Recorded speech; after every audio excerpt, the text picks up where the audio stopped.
The extinction protocol. The silence was the worst part. Dr. Sarachan pressed her face against the cold limestone wall of the cavern, listening to the absence of sound that had once been her world. No cars humming along highways. No aircraft cutting through clouds. No children laughing in playgrounds. Just the steady drip of water somewhere in the darkness and the soft breathing of the 43 other survivors huddled in their underground sanctuary. "Contact," whispered Marcus Rodriguez from his position near the cave entrance, his voice barely audible even in the perfect quiet. The former Army communications specialist had his ear pressed to a salvaged radio receiver, one of the few pieces of technology they dared to use. Sector 7. They're reporting movement. Sarah's stomach clenched. Movement meant the harvesters were active again, their silent ships gliding across the Earth's surface like deadly shadows. In the 18 months since the invasion began, humanity had learned that any movement above ground during their hunting cycles meant death, or worse, integration into their hive consciousness. She made her way carefully through the maze of sleeping bodies to where Marcus crouched. At 34, she'd been one of the youngest department heads at the Los Alamos National Laboratory before the world ended. Now she was simply another refugee, her expertise in theoretical physics seemingly useless in their new reality of mere survival. "How many ships?" she asked. "3 confirmed, maybe 4. Moving northeast from the Denver ruins." Marcus's weathered face was grim in the green glow of the radio's display. "That puts them about 40 miles from us." Sarah nodded, calculating distances and timing in her head.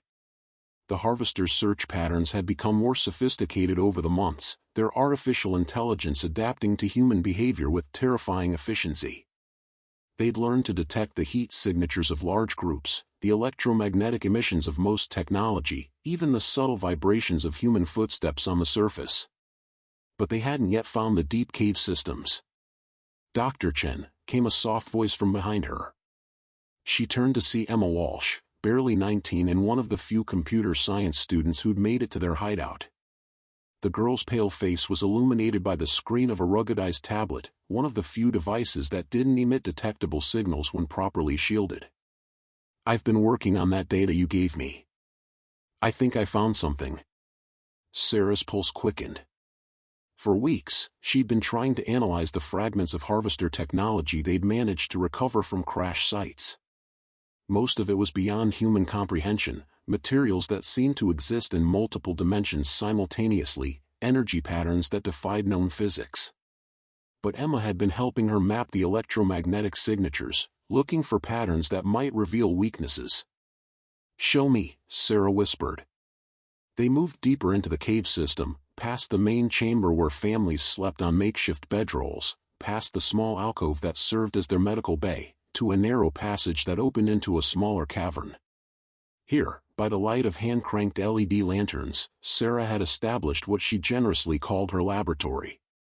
The space was cramped and improvised, salvaged equipment cobbled together from a dozen different sources, notes scrawled on any available surface, and in the center of it all, a fragment of harvester hull material no larger than her fist. The piece seemed to absorb light, its surface shifting between mirror-bright and void-dark in patterns that hurt to watch directly. "Look at this," Emma said, calling up a spectrographic analysis on her tablet. "I've been monitoring the electromagnetic emissions from the fragment, and there's a pattern. Every 4.7 hours, the signature spikes for exactly 17 seconds. Sarah studied the graph, her mind racing. "Like a beacon?" "That's what I thought at first, but it's too regular." "And look," Emma swiped to another screen. "I cross-referenced with Marcus's radio intercepts. Every time our fragment spikes, the harvester ships in our region go silent for those same 17 seconds. A synchronization pulse," Sarah breathed. "They're coordinating their consciousness." The implications hit her like a physical blow. The harvesters weren't just individual ships, they were nodes in a vast network, a distributed intelligence that spanned continents. If Emma was right, then every 4.7 hours, the entire network synced its data, coordinating their hunting patterns, sharing discoveries, updating their understanding of human behavior. But synchronization also meant vulnerability. Emma, this is brilliant, Sarah said, her voice rising with excitement before she caught herself and dropped back to a whisper. If they're all sinking simultaneously, then for those 17 seconds, they're effectively blind. All their processing power is focused inward. But 17 seconds isn't enough time to do anything meaningful, Emma protested. Even if we could coordinate a global response. No, you're thinking too small. Sarah was already moving, pulling out her handwritten notes, sketching equations on the cave wall with a piece of charcoal. We don't need to attack during the sink window. We need to attack the sink itself. She began drawing a complex diagram, her hands moving with the desperate energy of revelation. Look, if we can generate an interference pattern that matches their synchronization frequency, we might be able to introduce chaos into their network. Not just disrupt communications, actually corrupt their shared consciousness. Emma stared at the equations taking shape on the stone wall. That would require an enormous amount of precisely calibrated electromagnetic energy. We're talking about overpowering signals that coordinate a planetary network. The Denver Federal Center, Sarah said suddenly. Before the invasion, they were working on a classified project, a massive phased array transmitter designed for atmospheric research. If it's still intact. Sarah, that's 40 miles away. Through Harvester territory. Then we make them not notice us. Both women turned at the new voice. Dr. James Morrison, former head of stealth technology development at Lockheed Martin, emerged from the shadows. At 62, he was one of the oldest survivors in their group, his white beard and deeply lined face making him look like some underground hermit. But his mind remained sharp, and his expertise had kept him hidden for this long. I've been listening, he admitted without apology. And Sarah's right. If we're going to do this, we need to not just avoid detection, we need to be invisible. Impossible, Emma said. Their sensors are too sophisticated. Not impossible. Difficult. Morrison moved to study Sarah's equations. The harvesters detect heat, electromagnetic emissions, vibrations, even chemical signatures. But they're looking for human patterns. What if we don't present human patterns? He began sketching alongside Sarah's work, his diagrams focusing on material properties and thermodynamics. I've been analyzing their search algorithms based on what we've observed. They're pattern matching for biological signatures. But what if we could mask those signatures? Present ourselves as something else entirely? Metamaterials, Sarah said, understanding immediately. If we could construct suits that manipulate our electromagnetic and thermal signatures. The fabrication requirements would be enormous, Emma protested. We're talking about materials that exist only in the most advanced laboratories. The harvesters use metamaterials, Morrison pointed out. And we have a sample. All three turned to look at the fragment of alien hull material. In the lantern light, it seemed to pulse with malevolent life. You're talking about reverse engineering alien technology with Stone Age tools, Emma said. I'm talking about saving humanity, Sarah replied quietly. The next few hours passed in intense discussion and planning. They identified what they'd need, more harvester material to analyze and potentially repurpose, a way to reach the Denver Federal Center undetected, and enough technical knowledge to modify the transmitter array for their purposes. The material was the biggest challenge. The fragment they had was barely enough for analysis, let alone fabrication. But Morrison had an idea about that too. There's a crash site 12 miles north of here, he said, pulling out a hand-drawn map of the region. Harvester's ship went down during the second week of the invasion. It's been picked clean by scavengers, but the hull might still be mostly intact. 12 miles through Harvester territory, Marcus said. He joined their planning session, along with several other survivors who possessed relevant skills. That's not a walk in the park. It is during sync windows, Sarah pointed out. 17 seconds of blindness every 4.7 hours. If we time it right, move in short bursts. 17 seconds to cover 12 miles? Marcus shook his head. Even assuming we could move at a full sprint the entire time, which we can't, we'd need nearly 300 sync windows. That's 2 months of perfect coordination. Not if we don't do it on foot, said a new voice. Everyone turned to look at Kelly Martinez, a former NASA engineer who'd been one of the last to arrive at their hideout. At 28, she had the lean build of a marathon runner and the intense focus of someone who'd spent years working on spacecraft propulsion systems. Explain, Sarah said. Kelly moved to the wall and began sketching her own diagrams. Before the invasion, I was working on a classified project, a hypersonic scramjet vehicle designed for rapid global deployment. The prototype was being tested at Peterson Air Force Base, about 30 miles south of here. That's in the opposite direction from the crash site, Marcus pointed out. But it could get us to the crash site in under 2 minutes, Kelly replied. In the Federal Center in another 3. Assuming it still exists, assuming it's functional, and assuming we could somehow fuel and launch it without being detected, Emma said skeptically. The harvesters ignore most military installations, Kelly pointed out. They seem to prioritize population centers and infrastructure hubs. And the vehicle was designed for autonomous operation, minimal electromagnetic emissions, adaptive camouflage, nearly silent operation. Sarah felt a spark of hope. It was audacious, perhaps impossible, but it was a plan. How many people could it carry? 6, maybe 8 if we strip out non-essential systems. Enough for a technical team. Sarah looked around at the assembled group. We'll need Morrison for stealth technology, Emma for computer systems, Kelly for piloting, myself for the physics. And me for communications and coordination, Marcus added. Plus at least 2 others for security and backup. This is insane, Emma said quietly. Even if everything goes perfectly, even if we can reverse engineer harvester technology, reach the Federal Center, and modify the transmitter array, how do we know this will actually work? How do we know it won't just make them angry? Sarah met her eyes. Because if we don't try, humanity dies anyway. They've killed 7 billion people, Emma. They're systematically harvesting our planet's resources and converting our population into components of their hive mind. In another year, maybe 2, there won't be anyone left to hide in caves. The silence stretched out as everyone absorbed the weight of that truth. Finally, Morrison spoke. When do we leave? The next 18 hours were spent in frantic preparation.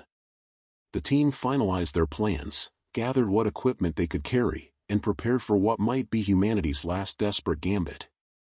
Sarah found herself unable to sleep, her mind churning through calculations and contingencies.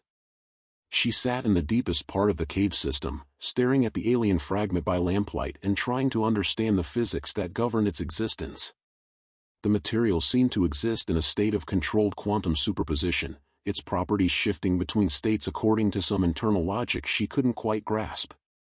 But the more she studied it, the more convinced she became that their plan could work.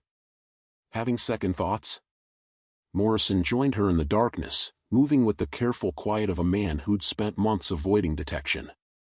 Third and fourth thoughts, Sarah admitted. But not about the physics. That's actually starting to make sense. I'm worried about the execution. The scramjet? Everything. We're making a lot of assumptions about systems we haven't seen, technology we don't fully understand, and enemy capabilities we can only guess at. Morrison nodded slowly.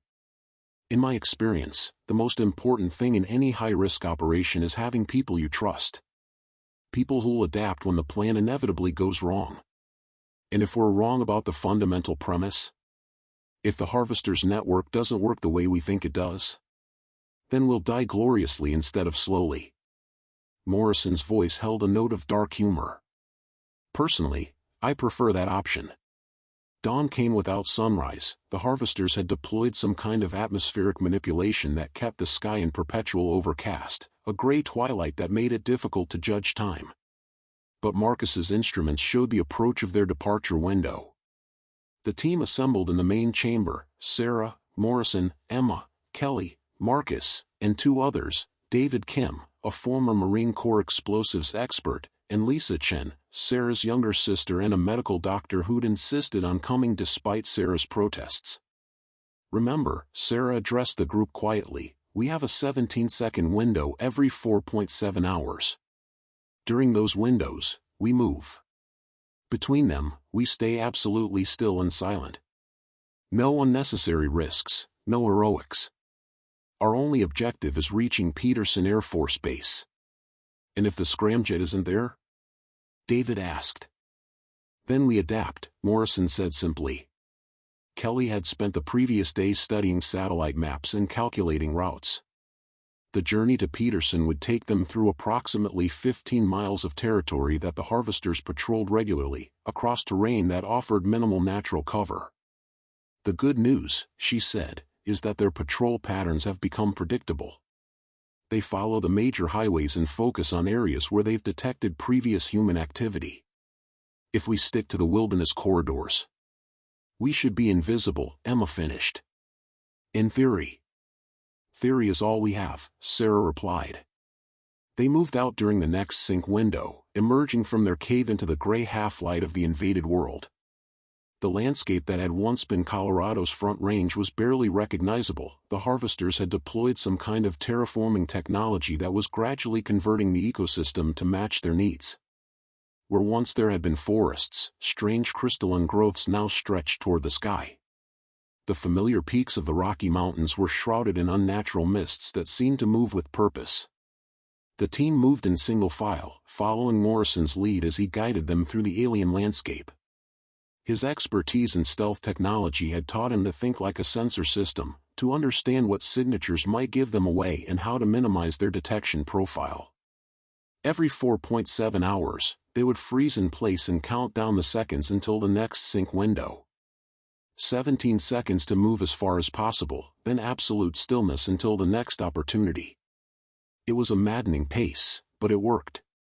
On the third day, they encountered their first harvester ship. The vessel appeared suddenly over a ridge, its hull a flowing mass of the same metamaterial as their sample fragment. It moved without sound, its surface rippling like liquid metal as it passed overhead. The team pressed themselves against the rocky ground, barely breathing, as sensors they couldn't see swept over their position. The ship paused directly above them. Sarah felt her heart hammering against her ribs as the alien vessel hovered motionless for what felt like hours but was probably only minutes. She could feel its attention like a physical weight, artificial intelligence probing for any sign of human presence. Then, without warning, it moved on. Close, Morrison whispered once it was out of sight. Too close, Marcus replied. They're expanding their search patterns. But they pressed on, and by the end of the fourth day, they could see the outlines of Peterson Air Force Base in the distance.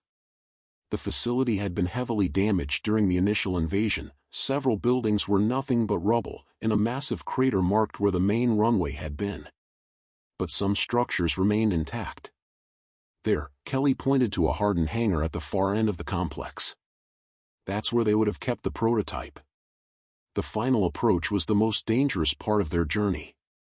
The base offered no natural cover, and any harvester patrol would spot them immediately.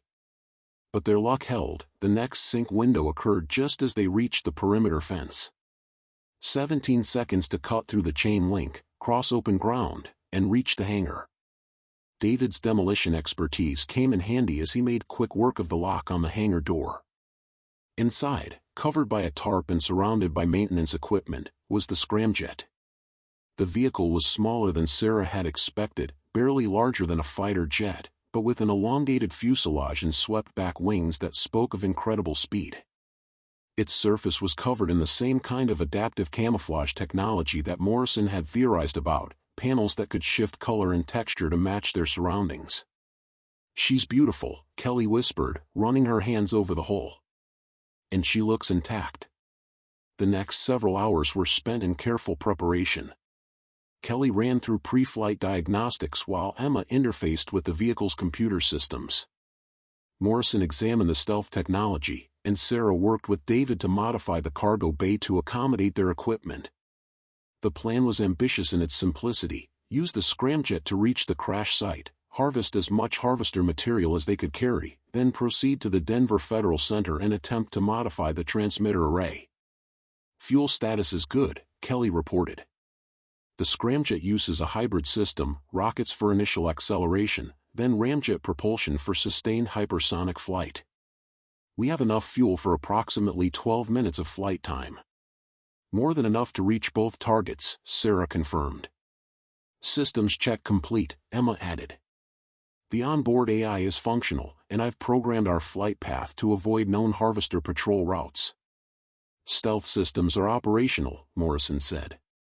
We should be effectively invisible to their sensors during flight. Should be, Emma emphasized. Should be is all we ever get, Sarah replied. They loaded their equipment and strapped themselves into the cramped passenger compartment. Through the small windows, Sarah could see the alien landscape stretching away in all directions, dotted with the crystalline growths that marked the harvester's terraforming efforts. Pre-flight complete, Kelly announced from the pilot's seat. Initiating launch sequence in 3, 2, 1. The acceleration was tremendous, pressing Sarah back into her seat with crushing force. Through the windows, she watched the ground fall away as they climbed toward the gray sky at impossible speed. The scramjet's engines were as silent as advertised, even from inside the cockpit, she could barely hear them. Mach 3 and climbing, Kelly reported. Stealth systems nominal. No sign of detection. The flight to the crash site took less than 3 minutes. Sarah had expected to feel some sense of triumph at their success, but as they approached the coordinates, all she felt was dread. The harvester ship had carved a scar across the landscape nearly a mile long when it crashed. But instead of the wreckage they'd expected to find, the site was now occupied by something else entirely, a massive construction project that defied easy description. What the hell is that? David asked, staring out the window. The alien structure rose from the crash site like a technological spire, its surface crawling with the same metamaterial patterns as their sample fragment. But this was orders of magnitude larger, a tower that stretched up into the clouds and pulsed with internal energy. They're not harvesting the wreckage, Sarah realized with growing horror. They're using it as raw material for something else. Some kind of transmitter, Emma said, studying the structure through binoculars. Look at the electromagnetic emissions. Sarah felt her blood run cold as the implications hit her. It's not a transmitter. It's an amplifier. They're building infrastructure to boost their synchronization signal. Which means? Morrison asked. Which means our window of vulnerability is closing, Sarah replied. If they complete that construction, the sync periods might become shorter, or disappear entirely. Kelly was already adjusting their flight path. The Federal Center is 8 minutes away. Do we abort and try to destroy this thing? Sarah looked at the massive alien structure, then at her team's limited resources. We stick to the plan. Even if we could destroy that tower, they'd just build another one. Our only chance is to corrupt their network at the source. The Denver Federal Center appeared ahead of them, a sprawling complex of buildings and antenna arrays spread across several square miles. Unlike Peterson Air Force Base, this facility appeared largely intact. The harvesters had apparently not considered it a priority target. There, Emma pointed to a cluster of massive parabolic dishes at the center of the complex. The phased array transmitter. If we can access the control systems. Kelly brought the scramjet down on a perfect landing on what had once been the facility's runway. As they disembarked, Sarah could feel the weight of their mission pressing down on her. Everything depended on the next few hours. The transmitter control building was a reinforced concrete structure designed to withstand electromagnetic pulses and other forms of attack. The door was locked, but David's expertise with explosives made short work of that obstacle. Inside, banks of computers and control systems stretched away in rows, most of them dark and silent. But the core systems were still powered by an independent nuclear reactor buried deep beneath the facility. I can access the transmitter controls, Emma reported, plugging her tablet into one of the main control nodes. But the power requirements for what we're trying to do, we're talking about channeling the entire output of the reactor through the array. Will the systems handle it? Sarah asked. For a few minutes, maybe. After that, we'll probably burn out every transmitter on the array. A few minutes is all we need. While Emma worked on the control systems, Sarah and Morrison began the delicate process of reverse engineering the harvester material they'd brought with them. The alien fragments seemed to respond to their electromagnetic probes, its internal structure shifting in ways that suggested it was more than just passive material. "It's like a biological neural network," Morrison observed, watching the patterns flow across its surface. "But implemented in quantum mechanical structures instead of organic chemistry." "A quantum computer," Sarah agreed. "But one that's designed to interface with consciousness itself." They worked frantically, mapping the material's response patterns and trying to understand the protocols it used for communication. The synchronization pulse that Emma had detected was just the tip of the iceberg. Beneath it lay layers of complex data exchange that coordinated everything from individual ship movements to planet-wide strategic decisions. "I think I understand how to disrupt it," Sarah said finally. "We need to introduce a signal that matches their synchronization frequency but carries corrupted data. Not random noise, that would be filtered out, but data that looks legitimate but contains logical contradictions." "A logic bomb," Emma said, looking up from her work with the transmitter controls. "But we'd need to know their data protocols." Sarah held up the alien fragment.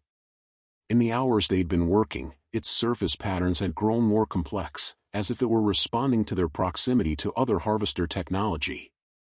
"I think it's been learning from us as much as we've been learning from it." The next step was the most dangerous yet. They needed to interface their human technology directly with the alien material, creating a hybrid system that could generate the precisely calibrated interference signal they needed. Morrison rigged a series of electromagnetic field generators around the fragment, while Emma worked to synchronize their output with the transmitter array. Sarah calculated the exact frequency modulations they'd need to introduce chaos into the harvester network. "Power systems nominal," Emma reported. "Transmitter array is responding to our control signals." "Field generators are stable," Morrison added. "The fragment is showing increased activity." Sarah took a deep breath and activated the interface. For a moment, nothing seemed to happen. Then the alien material began to pulse with brilliant light, its surface patterns flowing faster and faster as it synchronized with their equipment. "It's working," Emma said, her voice tight with excitement. "I'm detecting massive data flows through the fragment. It's interfacing with the harvester network." "Beginning corruption sequence," Sarah announced, inputting the logic bomb patterns she'd calculated. The effect was immediate and catastrophic. Through the facility's windows, they could see the alien structures in the distance beginning to flicker and dim. The massive tower they'd observed at the crash site was pulsing erratically, its energy patterns chaotic and unstable. "Harvester ships are going dark across the entire region," Marcus reported from his monitoring station. "Their coordination signals are fragmenting." But their success came at a cost. The alien fragment was beginning to overheat, its quantum structures destabilizing under the strain of the interface. Worse, the transmitter array was starting to fail. Several of the parabolic dishes had already burned out, and the rest were showing signs of critical stress. "How long can we maintain the signal?" Sarah asked. "Maybe 3 more minutes," Emma replied. "After that, the whole array is going to melt." "Is 3 minutes enough to corrupt their entire network?" "I don't know. The signal is propagating, but I can't tell how far it's reached." Sarah made a decision that would haunt her for the rest of her life. "Morrison, can you rig the reactor to overload?" The older man looked at her with understanding and fear.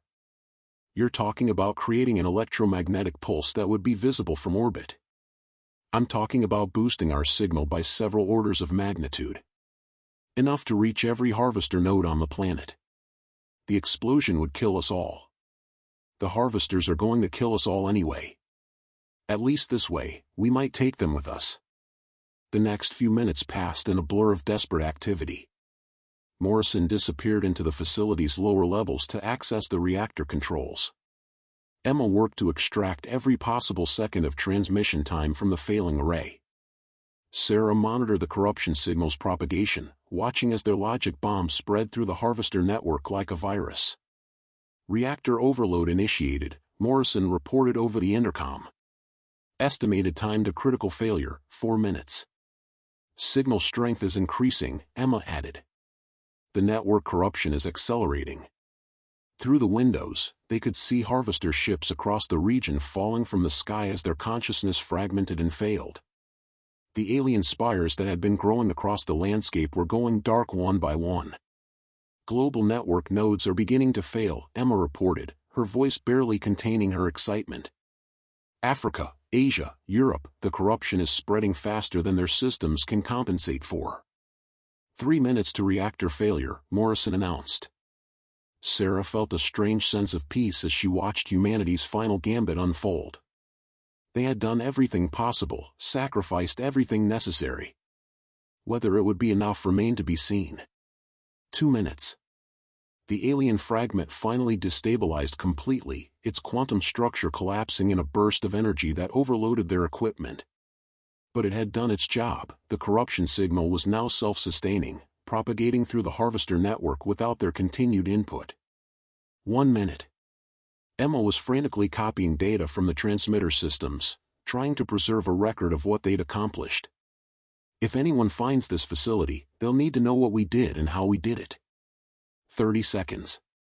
Sarah gathered her team in the facility's central chamber. There was nothing more they could do now except wait and hope that their sacrifice would have meaning. 10 seconds. She thought of her sister Lisa, who had insisted on coming despite the danger. Of Emma, barely out of college but brilliant enough to save the world. Of Morrison, who had spent his final moments ensuring that their mission succeeded. Of all the people who had trusted her with humanity's last hope. 5, 4, 3, 2, 1. The explosion that consumed the Denver Federal Center was visible from 3 states away. The electromagnetic pulse it generated was powerful enough to disrupt electronics across most of North America. But more importantly, it boosted their corruption signal to power levels that reached every corner of the globe. Within hours, harvester ships were falling from the sky across 6 continents. Their massive construction projects ground to a halt as the artificial intelligence that coordinated them dissolved into chaos. The terraforming processes that had been converting Earth's ecosystem began to reverse themselves. The survivors who emerged from their hiding places in the days that followed found a world forever changed.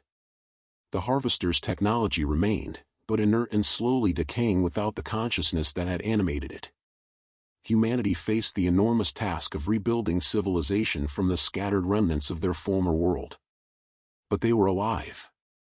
Against impossible odds, a small team of scientists and engineers had found a way to turn humanity's greatest enemy against itself. The price had been enormous, nearly 8 billion lives lost, and 7 heroes who gave everything in the final battle.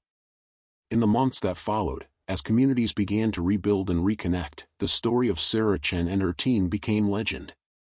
Children who had never seen the sky before the gray clouds lifted would hear tales of the scientists who saved the world with nothing but courage, ingenuity, and an unshakable belief that even the darkest extinction could be overcome.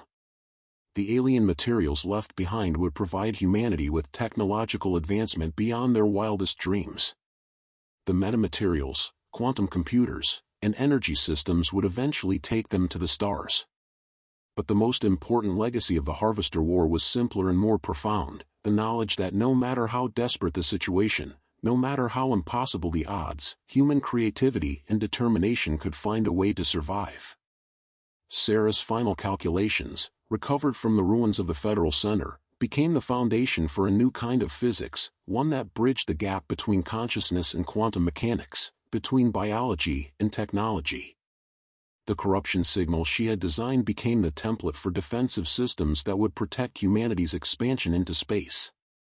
But perhaps the most fitting memorial to her sacrifice was the simple fact that children born after the liberation would grow up under blue skies, in a world where the silence of extinction had been replaced by the joyful noise of life itself. The last line of Sarah's research notes, scrawled on the wall of a cave in humanity's darkest hour, became the motto of the new civilization that emerged from the ashes. The universe is vast and dark and full of dangers we cannot imagine. But it is also full of possibilities we have yet to discover. And as long as even one human heart beats with the desire to explore, to understand, To survive, extinction is not inevitable. It is merely another problem to be solved. In the end, that was exactly what they had done. They had solved extinction itself, one equation at a time, one desperate gambit at a time, one heroic sacrifice at a time. And in doing so, they had proven that the greatest weapon against despair was not technology or firepower, but the simple human refusal to surrender in the face of impossible odds. The war was over. Humanity had won. And the universe itself seemed a little less dark because of it.